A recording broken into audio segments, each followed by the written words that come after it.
Async world, JS can't wait. Fetching data, gotta delegate. No freeze, no block, no sit and stare. Promises, handle it smooth, fair and square. A promise is a deal, I'll get back to you. Pending for now, but I'll follow through. Resolve it with data or reject with a mess. Then we'll know the outcome, success or stress.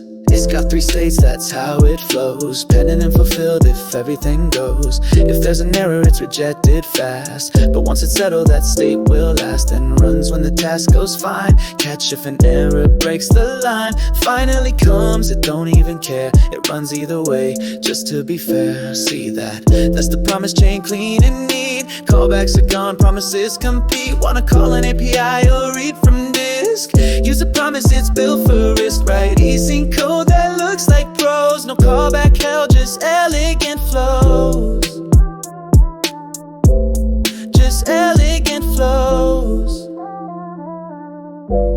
Just elegant flows.